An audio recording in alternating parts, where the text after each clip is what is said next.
నమస్కారం. జీటీపీఎల్ న్యూస్కి స్వాగతం. వేములవాడలో నూతనంగా నిర్మించిన మున్నూరు కాపు కళ్యాణ మండపాన్ని ప్రభుత్వ విప్ ఎమ్మెల్యే ఆది శ్రీనివాస్ ప్రారంభించారు. సత్రం అధ్యక్షులు కోయినేని బాలయ్య ఆధ్వర్యంలో ఈ కార్యక్రమం నిర్వహించబడింది. ఈ సందర్భంగా ముఖ్య అతిథిగా హాజరైన ఆది శ్రీనివాస్కు సంఘ సభ్యులు ఘన స్వాగతం పలికారు. అనంతరం కళ్యాణ మండపాన్ని ప్రారంభించిన ఆయన మాట్లాడుతూ కులం అంటే బలగమని పేర్కొన్నారు. ఈ మండప నిర్మాణానికి కృషి చేసిన ప్రతి ఒక్కరిని అభినందించారు. అలాగే ఈ కళ్యాణ మండపం నిరుపేదలకు ఎంతో ఉపయోగపడుతుందని తెలిపారు. మున్నూరు కాపు ఐక్యతను తన వంతు సహకారం ఎప్పటికీ ఉంటుందని హామీ ఇచ్చారు.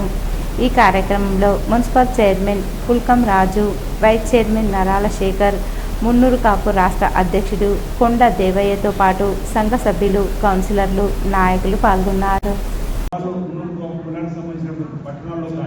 ఈరోజు మనం చేసుకున్నటువంటి వ్యవసాయం వల్ల గ్రామాల్లో ఉన్నటువంటి ఇతర పరికులాలతో మనకు అనుబంధం పెరవేసుకొని ఉండడం వల్ల మనకు ఉన్నటువంటి వ్యవసాయ ఆధారంగా ఉన్నటువంటి కూలీ నాలు చేసుకున్న సందర్భంతో పాటు ఈరోజు వ్యవసాయం చేసుకున్నటువంటి వారి దగ్గరికి భద్రకి కానీ మంగళి కానీ నాయకులు ఈ విధంగా వచ్చేటువంటి వాళ్ళందరితో కూడా ఓ అనుబంధం పెరవేసుకున్నటువంటి సందర్భంలో వారి ప్రేమను చూరగొంటే తప్ప మనం అనుకున్న లక్ష్యాన్ని నెరవేరలేదు కాబట్టి మన కులం ఉన్నటువంటి పేదవారికి మనం స్నేహాస్తాన్ని అందిస్తూనే మన కులం ఉన్నటువంటి పేదవారికి సహకారం అందిస్తూనే సామాజిక సేవలో భాగంగా వారికి ఆదుకుంటూనే ఇతర కులాలు ఉన్నటువంటి పేదలకు మనం ఆదుకునే ప్రయత్నం చేసిన సందర్భంలో మనం ముందు ఉండాలన్నమాట సందర్భంగా చెప్తూ, ఎందుకంటే మనం రాజకీయంగా చూసినా, సామాజికంగా చూసినా, ఆర్థికంగా చూసినా ఈ కులం ఆర్థికంగా బలపడుతుంది, ముందుకు పోతున్న తరుణం ఉన్నటువంటి సందర్భంలో మనం ఇతర కులాలు ఉన్నటువంటి వారికి కూడా సహకారం అందిస్తూ వారి ప్రేమ పొందుతూ వారి సేవ చేస్తూ ముందుకు పోయే ప్రయత్నంలో మనం ముందు ఉండాలనే మాట సందర్భంగా ఇక్కడ మీ అందరికీ చెప్తూ అది నేను పాటించిన ఈ స్థాయికి వచ్చిన భవిష్యత్తులో కూడా అన్ని వర్గాల వారిని మనం కలుపుకొని ముందుకు పోయే విధంగా ప్రయత్నం చేసిన ప్రయత్నంలో మనం ఎక్కడ కూడా మనం విఫలం కాకుండా సఫలం విధంగా పోయేటువంటి ప్రయత్నం చేయాలని చెప్పినటువంటి మాటల సందర్భంగా నేను తెలియజేస్తూ అత్యధికంగా మనం ఉన్నామని చెప్పుకునేటువంటి సందర్భంతో అత్యధికంగా మనం ఏ విధంగా సేవ ఇస్తూ సమాజాన్ని చెప్పుకునేటువంటి సందర్భం కూడా రావాలి.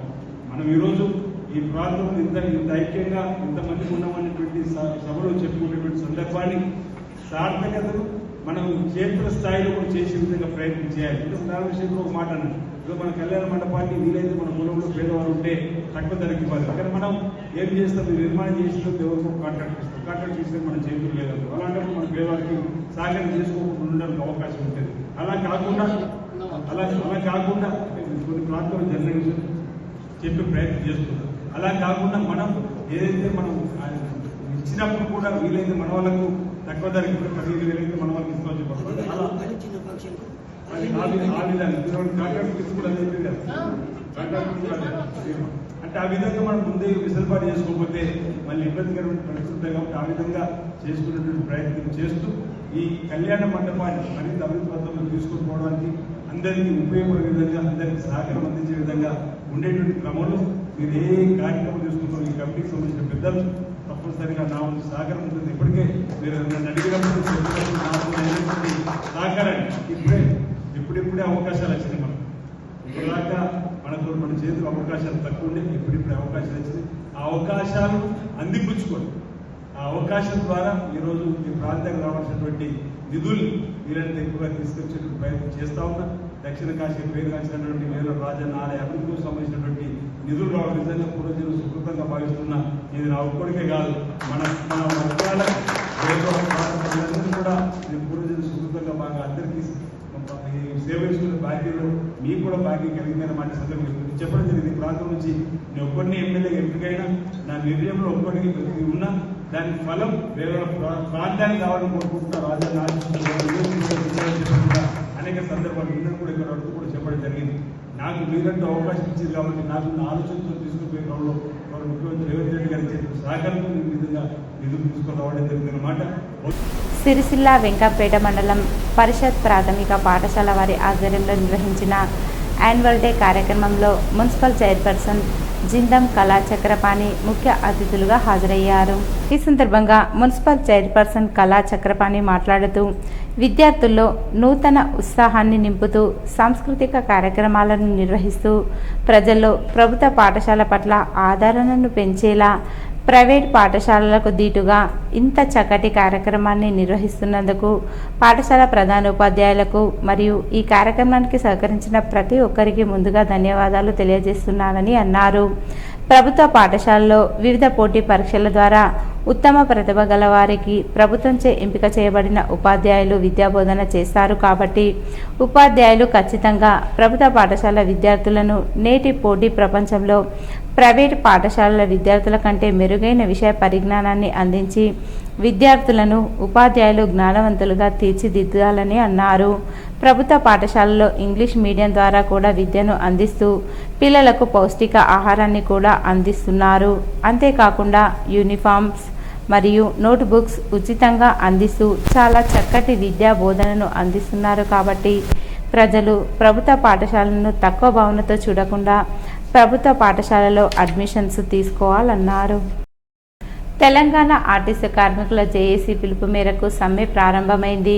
తమ న్యాయమైన డిమాండ్ పరిష్కరించాలని రాష్ట్ర ప్రభుత్వానికి సమ్మె నోటీసు ఇచ్చి 45 రోజులకు కూడా స్పందనకు రాకపోవడంతో తప్పని పరిస్థితుల్లో సమ్మెకు దిగామని నాయకులు తెలిపారు. ఆర్టీసీ సమ్మెతో సిరిసిల్ల డిపోలో బస్సులు ఎక్కడికక్కడ నిలిచిపోయాయి. తెల్లవారుజామున ఆర్టీసీ కార్మికులు డిపో ముందు నిరసన వ్యక్తం చేస్తూ డిమాండ్లను పరిష్కరించాలని నినాదాలు చేశారు. ఈ సందర్భంగా సిరిసిల్ల డిపో ఆర్టీసీ నాయకులు మాట్లాడుతూ ప్రజాప్రభుత్వం ఏర్పడిన తర్వాత మేనిఫెస్టోలో ఉన్న డిమాండ్లను పరిష్కరించాలని కోరుతున్న ప్రభుత్వం పెడచెవిన పెట్టిందని, తప్పని పరిస్థితుల్లో సమ్మెకు దిగామని, ఇప్పటికైనా తమకు రావాల్సిన పీఆర్సీని పెండింగ్ బకాయిలను చెల్లించి 32 న్యాయమైన డిమాండ్లను తీర్చాలని డిమాండ్ చేశారు. పిలుపు మేరకు సమ్మె చేయడం జరుగుతుంది. ఈ సమ్మెలో మాకు అవి డిమాండ్లు కావు. వాళ్ళు ఎలక్షన్ ముందు పెట్టిన మేనిఫెస్టోలో పెట్టిన హామీలు మాత్రమే. మొట్టమొదటి హామీ ప్రభుత్వంలో ఆర్టీసీని విలీనం చేస్తామని హామీ పెట్టడం జరిగింది. అదొక్కటి చేస్తే ఇప్పుడు ఇవి 32 డిమాండ్లు అంటారు, అవి ఎవ్వి ఉండవు. అదొక్కటి చేస్తే మొత్తం కంప్లీట్గా పోతుంది. అదొకటే డిమాండ్ మాది, అన్నీ అందులోకే వస్తాయి. ఇప్పుడు ఇది మహాలక్ష్మి స్కీమ్ పెట్టిర్రు, చాలా సక్సెస్ఫుల్గా రన్ అవుతుంది. దానికి మా ఆర్టీసీ వాళ్ళ శ్రమ కృషి అనే చెప్పాలి. ఇప్పుడు ఇన్ని పథకాలలో ఈ మహాలక్ష్మి పథకమే ఇంత విజయం సాధించింది అంటే ఆర్టీసీ వాళ్ళదే. మరి ఇప్పుడు ఇది ఫ్రీ పెడితే మొత్తము సేవా రంగమే అవుతుంది. ఇప్పుడు ఆసుపత్రులు కానీ, తర్వాత విద్యా వ్యవస్థ కానీ, వాళ్ళందరి గవర్నమెంట్ అయినప్పుడు వాళ్ళు ప్రజలకు సేవ చేస్తున్నారు, మేము ప్రజలకు సేవ చేస్తున్నాం. మరి మాది ఎందుకు గవర్నమెంట్ కాదు? అదొకటే నాకు అర్థం కావట్లేదు. ఇప్పటికైనా మమ్మల్ని అర్థం చేసుకొని గవర్నమెంట్ మాకు మద్దతు ఇచ్చి మా సమస్యలను పరిష్కరిస్తారని కోరుకుంటున్నాం. మేము శాంతియుతంగా చేస్తున్నాము. మా హామీలు నెరవేర్చడానికి మేమంతా సంఘటితంగా పోరాడుతున్నాము. కాబట్టి ఇప్పటికైనా చర్చలకు పిలిచి మళ్ళీ చర్చలు సఫలం చేస్తారని ఆశిస్తున్నాను. ఈ అవకాశం మీ ద్వారా తెలియజేసినందుకు కృతజ్ఞతలు. Thank you sir. నిన్నటి రోజున మా యొక్క రాష్ట్ర ఆర్టీసీ జేఏసీ జరిపినటువంటి యాజమాన్యంతో జరిపినటువంటి చర్చలు కమిటీ ప్రభుత్వం నుంచి కమిటీ వేసినామని చెప్పి వాడు చెప్పడం జరిగింది. మరి కమిటీ కాలయాపన కమిటీగానే మేము భావిస్తున్నాం. అది ఈ సమ్మె ఇప్పటికిప్పుడు రాత్రికి రాత్రి పుట్టిన సమ్మె కాదు. గత సంవత్సర కాలం నుంచి మేము రకరకాల నిరసన తెలుపుతూ రకరకాలుగా విన్నపాలు చేస్తూ మినిస్టర్లందరినీ కూడా కలవడం జరిగింది. సీఎం గారి అపాయింట్మెంట్ అడిగితే కూడా దొరకలేదు మా రాష్ట్ర నాయకులు. మరి అప్పటి నుంచి కూడా గత సంవత్సరం కూడా మరి ఏదైతే ఉందో ఇండియా పాకిస్తాన్ యుద్ధం వలన మీరు వాయిదా వేసుకోండి, హామీలు నెరవేరుస్తామని చెప్పి వారు చెప్పడం జరిగింది. మరి వారి హామీలు మేమేదైతే మా డిమాండ్లు అనముంది వారు ఇచ్చినటువంటి హామీలు, వారు పెట్టిన మేనిఫెస్టోలు ఎలక్షన్స్ ముందు వారు కాంగ్రెస్ ప్రభుత్వం పెట్టినటువంటి మేనిఫెస్టో పెట్టిన హామీలు ఏవైతే ఉన్నాయో ఆర్టీసీని విలీన ప్రక్రియ పూర్తి చేసి అపాయింట్మెంట్ డేటు ఇస్తామని చెప్పి 2 వేతన సవరణలు వెంటనే జరిపి రాష్ట్ర ప్రభుత్వ ఉద్యోగులతో సమానమైన హక్కులు కల్పిస్తామని చెప్పి యూనియన్ ఎలక్షన్స్ రూపాయి ఖర్చు లేని యూనియన్ ఎలక్షన్స్ జరిపిస్తామని చెప్పి కడుపులో పెట్టి కాపాడుకుంటామని ప్రజాప్రభుత్వం అని ప్రజాపాలన అని చెప్పేసి వాళ్ళు చెప్పడం జరిగింది. మరి వారికి మేము కట్టుబడి ఉండి మరి మొదటి స్కీమ్ వారు ఇచ్చినట్టు హామీలో భాగంగా మహాలక్ష్మి స్కీమ్ పెడితే 48 గంటలలో పెట్టి దాన్ని దిగ్విజయంగా అమలు చేసిన ఘనత మా ఆర్టీసీ కార్మికులకి దక్కింది. మరి మిగతా స్కీములు మాలాంటి స్కీమ్ మాది విజయవంతమైనంతగా మరి ఏ స్కీమ్ కూడా విజయవంతం కాలే. మరి మా కృషిని వాళ్ళు గుర్తించి మా యొక్క హామీలను నెరవేర్చాలని చెప్పేసి మేము కోరడం జరిగింది. మరి అటు యాజమాన్యం నుంచి కానీ ఇటు ప్రభుత్వం నుంచి కానీ ఎలాంటి స్పందన లేదు. మరి గత ప్రభుత్వంలోనే ఈ ప్రభుత్వ విలీన ప్రక్రియ 90-95% పూర్తయింది. గెజిట్ విడుదల కావడం జరిగింది, గవర్నర్ ఆమోదం పొందడం జరిగింది. కేవలం అపాయింటెడ్ డేట్ ప్రకటిస్తే సరిపోతుంది. కానీ దీని యాజమాన్యం కానీ ప్రభుత్వం కానీ కమిటీ అని చెప్పేసి మళ్ళీ కాలయాపన 30 నెలలు గడిచినా మళ్ళీ కాలయాపనకు ప్రయత్నిస్తున్నారు. మరి ఇలాంటి చర్యలు మానుకొని మా రాష్ట్ర నాయకత్వాన్ని చర్చలకు పిలిచి మా యొక్క సమస్యలు పరిష్కరిస్తారని చెప్పి మేము ఆశిస్తున్నాం. మీ ద్వారా తెలియజేసుకున్నాము. మీకు ధన్యవాదాలు. ఎల్లారెడ్డిపేట మండల కేంద్రంలోని పాత బస్టాండ్ సమీపంలో మల్లికార్జున్ ఖర్గే దిష్టిబొమ్మను బీజేపీ నాయకులు దగ్ధం చేశారు.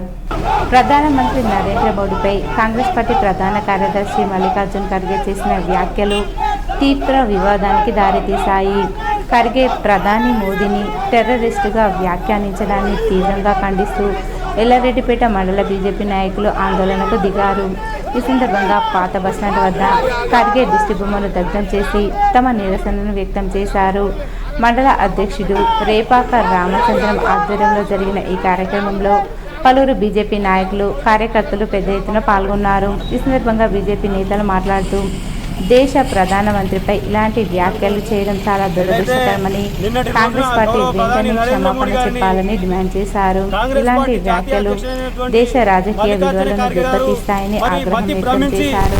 మరి వారిని నరేంద్ర మోడీ గారిని టెర్రరిస్ట్గా అనడం వారికి మతి భ్రమించిందని నిదర్శనం.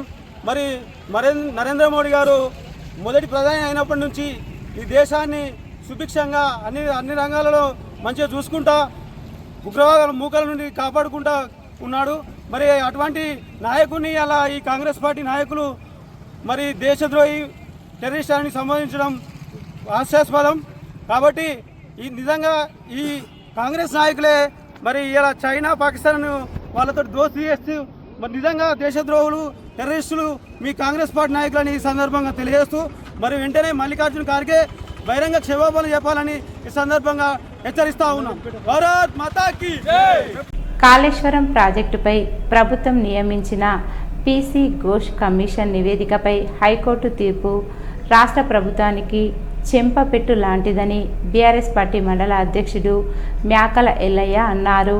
ఈ తీర్పుతోనైనా కాంగ్రెస్ కుట్రపూరిత, కక్షపూరిత, దురుద్దేశపూరిత విధి విధానాలు మానుకోవాలని హితవు పలికారు. హైకోర్టు ఇచ్చిన తీర్పును స్వాగతించారు. చందుర్తిలో ఎల్లయ్య మాట్లాడుతూ కేసీఆర్ ప్రతిష్టను దెబ్బతీయాలన్న దురుద్దేశంతోనే కాంగ్రెస్ పార్టీ తెలంగాణ జీవాధార కాళేశ్వరం కేంద్రంగా కుట్రలు, కుతంత్రాలు పన్నుతుందని విమర్శించారు. సాంకేతికంగా తలెత్తిన సమస్యను మరమ్మతులు చేసి పరిష్కారం చేయకుండా 2.5 ఏళ్లుగా వికృత రాజకీయ క్రీడకు పూనుకుందని కాంగ్రెస్ ప్రభుత్వంపై ధ్వజమెత్తారు. ప్రాథమిక హక్కులు, సహజ న్యాయ సూత్రాలను విస్మరిస్తూ నడిపిన విచారణను ఉన్నత న్యాయస్థానం తప్పు పట్టిందని, వ్యక్తిగత ప్రతిష్టకు భంగం కలిగించేలా కమిషన్ చేసిన వ్యాఖ్యలు చెల్లవని, ఆ నివేదిక ఆధారంగా ఎలాంటి చర్యలు తీసుకోరాదని స్పష్టంగా తీర్పు ఇచ్చిన విషయాన్ని గుర్తు చేశారు. ఇప్పటికైనా కక్ష సాధింపులు, రాజకీయ దుష్ప్రచారం మానేసి వెంటనే 2 పిల్లర్ల మరమ్మతులు పూర్తి చేసి తెలంగాణ రైతుల ప్రయోజనాలు కాపాడాలని రాష్ట్ర ప్రభుత్వానికి విజ్ఞప్తి చేశారు. విస్మరిస్తూ పీసీ ఘోష్ నివేదిక తయారైనట్లు, అలాగే కేసీఆర్ గారి కీర్తి ప్రతిష్టలను భంగం కలిగించే విధంగా కమిషన్ వ్యాఖ్యలు చేసిందని గుర్తిస్తూ ఈ నివేదిక తక్షణమే నిలిపివేయాలని, ఈ నివేదిక ఆధారంగా భవిష్యత్తులో ఎలాంటి చర్యలు తీసుకోరాదని కోర్టు తీర్పు ఇవ్వడం హర్షించదగ్గ పరిణామం. ఇప్పటికైనా ప్రతిపక్షాలపై గౌరవ కేసీఆర్ గారిపై, ఈ రాష్ట్ర సాధకుడు తెలంగాణ తొలి ముఖ్యమంత్రి కేసీఆర్ గారిపై, వారి కుటుంబంపై కక్షలు, కుట్రలు, కుతంత్రాలు మానుకొని తెలంగాణ అభివృద్ధి ధ్యేయంగా పనిచేయాలని, ముఖ్యంగా ఎవరు అవునన్నా కాదన్నా తెలంగాణ జీవన వరప్రదాయిని, ఈ రాష్ట్ర రైతాంగ అక్కడికి కల్పతరువైనటువంటి కాళేశ్వరం ప్రాజెక్టు వెంటనే మరమ్మతు చేసి ఈ రైతాంగాన్ని ఆదుకోవాలని చందుర్తి మండల బీఆర్ఎస్ పార్టీ పక్షాన రాష్ట్ర ప్రభుత్వాన్ని డిమాండ్ చేశారు. కొత్తపల్లి మనోహరాబాద్ రైల్వే లైన్ పనులను త్వరితగతిన పూర్తి చేయాలని క్యాబినెట్ సెక్రటరీ సెంట్రల్ సెక్రటేరియట్ ఆదేశించారు. కొత్తపల్లి మనోహరాబాద్ రైల్వే లైన్ పనులు భూసేకరణ రైల్వే లైన్ పనులు, ఇతర అంశాలపై కేబినెట్ సెక్రటరీ సెంట్రల్ సెక్రటేరియట్లో నిర్వహించిన వీడియో కాన్ఫరెన్స్కు జిల్లా సమీకృత కార్యాలయాల సముదాయం నుంచి జిల్లా కలెక్టర్ గరిమా అగ్రవాల్, అటవీ శాఖ, పరిశ్రమల శాఖ, రెవెన్యూ శాఖ అధికారులతో కలిసి బుధవారం హాజరయ్యారు. వీడియో కాన్ఫరెన్స్లో ఇండస్ట్రీస్ జీఎం హనుమంత్, కలెక్టరేట్ పర్యవేక్షకులు శ్రీకాంత్, ఫారెస్ట్ శాఖ అధికారులు తదితరులు పాల్గొన్నారు. సిరిసిల్ల పట్టణంలోని అంబేద్కర్ చౌరస్తా వద్ద భారతీయ జాతీయ కాంగ్రెస్ అధ్యక్షులు మల్లికార్జున ఖర్గే భారత ప్రధానమంత్రి నరేంద్ర మోడీపై చేసిన అత్యంత అవమానకర వ్యాఖ్యలను ఖండిస్తూ భారతీయ జనతా పార్టీ సిరిసిల్ల పట్టణ శాఖ ఆధ్వర్యంలో నిరసన చేశారు. ఈ కార్యక్రమంలో పార్టీ నాయకులు, కార్యకర్తలు పెద్ద సంఖ్యలో పాల్గొని తీవ్ర ఆగ్రహం వ్యక్తం చేశారు. ఈ సందర్భంగా పట్టణ అధికార ప్రతినిధి చొప్పదండి శ్రీనివాస్ మాట్లాడుతూ, దేశ ప్రజలు ప్రజాస్వామ్య పద్ధతిలో ఎన్నుకున్న ప్రధానమంత్రిపై ఈ విధమైన అసభ్య, అవమానకర వ్యాఖ్యలు చేయడం అత్యంత దురదృష్టకరం మాత్రమే కాకుండా ప్రజాస్వామ్య వ్యవస్థను అవమానించే చర్య అని అన్నారు. రాజకీయాల సిద్ధాంతాలపై ఉండాలి. వ్యక్తిగత దూషణలు, తక్కువ స్థాయి వ్యాఖ్యలు చేయడం దేశ రాజకీయ సంస్కృతిని దిగజార్చే చర్య అని ఆయన విమర్శించారు. దేశ గౌరవాన్ని కించపరిచే ఎలాంటి ప్రయత్నాన్నైనా భారతీయ జనతా పార్టీ తగిన విధంగా ఎదుర్కొంటుందని స్పష్టం చేశారు.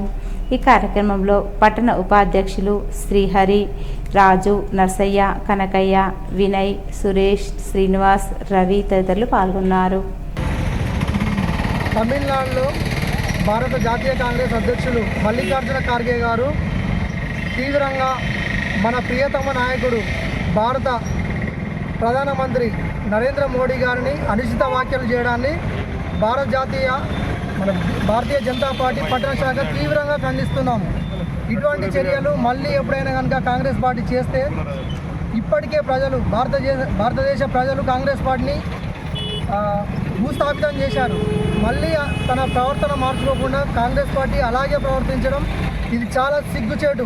బీజేపీ దీన్ని తీవ్రంగా ఖండిస్తున్నాము. ప్రపంచమే మన మోడీని చూసి గర్వపడుతున్నది. అటువంటి మోడీని దూషించడం అనేది మేము తీవ్రంగా ఖండిస్తున్నాము. ఇవి ఈరోజు బులెటిన్లోని విశేషాలు. తిరిగి వచ్చే బులెటిన్లో కలుసుకుందాం. అంతవరకు సెలవు. నమస్కారం.